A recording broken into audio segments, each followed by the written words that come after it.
कि उन सारे पत्थरों को आप अपने पास रख लो जिन्हें लोग आप पर फेंकते हैं, और इन पत्थरों का इस्तेमाल आप अपना महल बनाने में कर लो। हम देश के सबसे बड़े उद्योगपतियों में शामिल रतन टाटा अब हमारे बीच नहीं हैं। रतन टाटा ने देश के लिए कई ऐसे काम किए हैं जिसके कारण देशवासी उनका नाम सम्मान के साथ लेते हैं। रतन टाटा अरबपति कारोबारी होने के साथ साथ बेहद दरियादिली इंसान भी थे। सोशल मीडिया पर भी लोग उनको काफ़ी पसंद करते थे। रतन टाटा का पूरा नाम रतन नवल टाटा है। वह 86 साल के थे। उनका जन्म 28 दिसंबर 1937 को हुआ था। वह टाटा ग्रुप के संस्थापक जमशेद जी टाटा के पड़पोते हैं। रतन टाटा ने अपनी मेहनत और लगन से कई ऐसे कठिन काम किए हैं जिनको करना हर किसी के बस की बात नहीं होती है। वह अपने संघर्ष के कारण सफलता के शिखर पर पहुंचे। अक्सर वह कहा करते थे कि मैं सही निर्णय लेने में विश्वास नहीं करता हूं, मैं निर्णय लेता हूं और फिर उन्हें सही बनाता हूं। रतन टाटा दुनिया को अलविदा कह चुके हैं, लेकिन वह हमेशा देशवासियों के दिलों में राज करेंगे।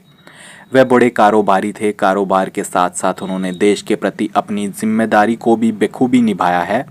हर कोई आज उनकी निजी ज़िंदगी के बारे में जानना चाहता है। उनके परिवार में कौन कौन है।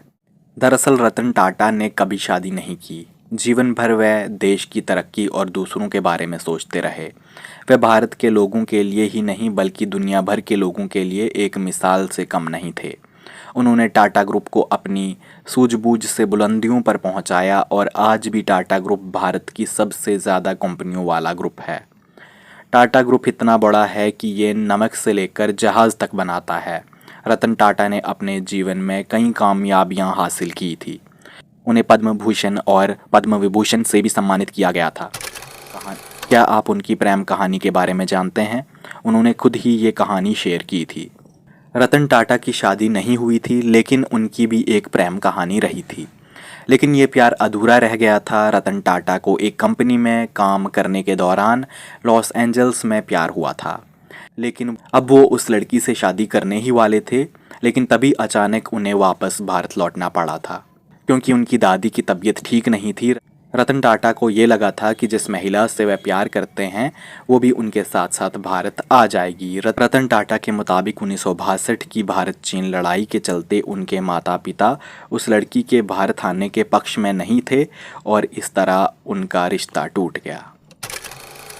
रतन टाटा की शख्सियत की बात करें तो वह सिर्फ एक बिजनेसमैन ही नहीं बल्कि एक सादगी से भरे नेक और दरियादिली इंसान थे। लोगों के लिए आदर्श और प्रेरणा स्रोत भी थे। वह अपने समूह से जुड़े छोटे से छोटे कर्मचारी को भी अपना परिवार मानते थे और उनका ख्याल रखने में कोई कसर नहीं छोड़ते थे। इसके कई उदाहरण सामने हैं।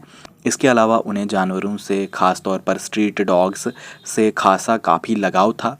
वह कहीं गैर सरकारी संगठनों और एनिमल शेल्टर्स को दान भी करते थे। इसके अलावा वह किसी भी विपदा की स्थिति में हमेशा मदद के लिए तैयार रहते थे, फिर चाहे वो मुंबई 26/11 अटैक हो या फिर कोरोना महामारी। दूसरों की नकल करने वाला इंसान कुछ समय के लिए आगे तो बढ़ सकता है, लेकिन बहुत आगे नहीं जा सकता। टीवी की ज़िंदगी असली नहीं होती और ज़िंदगी टीवी सीरियल की तरह नहीं होती। असल ज़िंदगी में सिर्फ और सिर्फ काम करना होता है।